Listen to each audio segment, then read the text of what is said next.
Como a gente começou a ver, assim, veio uma moda de preenchimento labial bem, Uhum. assim, exagerado, então meio que queimou o filme dos preenchimentos que a gente faz para reestruturar os lábios, né? Então, a gente tá vendo na mídia hoje em dia esse movimento contrário, né? Uhum. Principalmente as influenciadoras retirando o preenchimento labial, que foi feito com um certo exagero, né? Então, tem Uhum. várias. A gente vê por aí nas notícias, ali nos sites de fofoca, que vários influenciadores estão retirando o preenchimento labial. Sim, eu vi que a Flávia Pavanelli retirou, a Gabi Martins, ela retirou, acho que boa parte da harmonização facial dela. A GK recentemente agora também retirou, né? Sim, sim, elas retiraram justamente para tentar passar uma imagem mais natural, né? Algo que não dá essa. Tudo que a gente faz, a nossa imagem, né? Ela comunica. Querendo a Uhum. gente ou não, a nossa Sim, imagem, ela traz uma comunicação, com né? certeza. Então, esses exageros, né? Então, o ângulo da mandíbula muito marcado, os lábios muito volumosos, às vezes pode passar uma mensagem de um certo distanciamento, né? Uhum. Então, essas influenciadoras, elas têm tentado voltar ali para a imagem delas, se reconhecer novamente no espelho, né?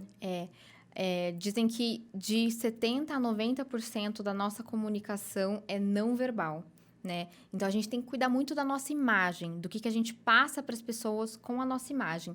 E eu acho que tudo que foge da naturalidade realmente distancia as pessoas de nós, né? As pessoas elas se identificam umas com as outras, assim, até pela vulnerabilidade, por você se mostrar gente como a gente vê essa tendência agora nas redes sociais, as influenciadoras aparecerem sem maquiagem, aparecerem em casa, no momento descontraído.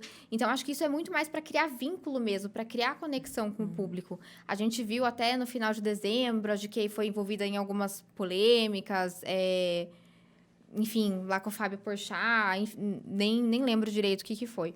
E ela ficou um tempo longe das redes sociais. E agora que ela voltou, coincidentemente ou não, ela voltou já anunciando que ela ia tirar o preenchimento labial dela. E eu acho que é um momento muito oportuno mesmo para ela criar novamente esse vínculo com o público dela, né? Porque o preenchedor, ele talvez inconscientemente, aquele preenchimento exagerado, bem artificial, aquela boca enorme, talvez inconscientemente passe uma mensagem, não sei, de arrogância, de Uhum. Ou distanciamento. até de futilidade também. Exatamente, exatamente. Uhum. Então, assim, acho que ela fica mais natural e ela tem um rosto muito bonito, ela já tem um lábio muito bonito, né? Sim, o formato do lábio dela é super bonito, É. natural.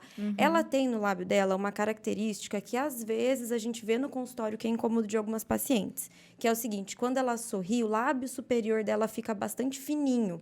Isso é comum, não é um defeito, não é feio, mas isso é uma questão que incomoda muita gente que tem essa característica, né? Uhum. Então, dá sim para fazer um preenchimento suave, um preenchimento leve ali, colocar no máximo uma seringa de ácido hialurônico para todo o lábio, né? Então seria mais Uhum. ou menos 0,2, 0,4, né, no lábio superior, para dar um resultado em ganho de altura labial, não necessariamente projeção.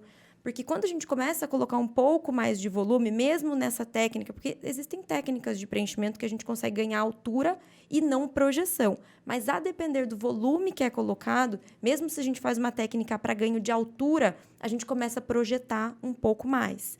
Então, o que acontece é que o lábio fica extremamente projetado, dando aquela aparência de bico de pato, Uhum. que muitas vezes não fica natural, né? Não fica tão legal. Então, ela tirou completamente o ácido hialurônico da boca, a GK. E eu não acho que isso vai ser definitivo. Talvez mais pra frente ela até queira preencher de novo. E eu acho engraçado que às vezes na mídia as pessoas falam assim, são muito maldosas, né? Falar, não sabe o que quer. Tirou, agora quer colocar. Quando colocou, quis tirar. Mas não é bem assim. É quando a gente faz as coisas devagar, pouco a pouco, a gente consegue chegar naquele perfeito. Fala assim, aqui, esse é o Uhum. momento de parar. Por exemplo, da segunda vez que eu fiz o preenchimento, coloquei 0,7. Coloquei, olhei, falei, esse é o ponto que eu quero parar. Uhum. Pronto. É muito mais fácil do que já programar, de repente, 2 ou 3 seringas de uma vez e cair nesse erro de repente, exagerar, né? Lembrando que quando a gente faz o preenchedor, na hora, o lábio fica inchado. Então, não tem como a paciente se olhar e falar se é desse jeito que ela quer, se ela quer mais, se ela quer menos. Por isso que eu acho bem legal isso de você fazer de 1 em 1 ml, fazendo devagar. Não precisa fazer 3 ampolas de uma vez. Faz espera desinchar, olha pro espelho, vê se você se reconhece, se você tá gostando. 2, 3 semanas depois, faz outra se você achou pequeno. Então, assim, ir fazendo aos poucos, eu acho que é essa fórmula mesmo pra gente encontrar aquele ponto ótimo, sabe? E esse foi apenas um trecho da nossa conversa. Se você quer assistir o episódio completo, clique aqui no link.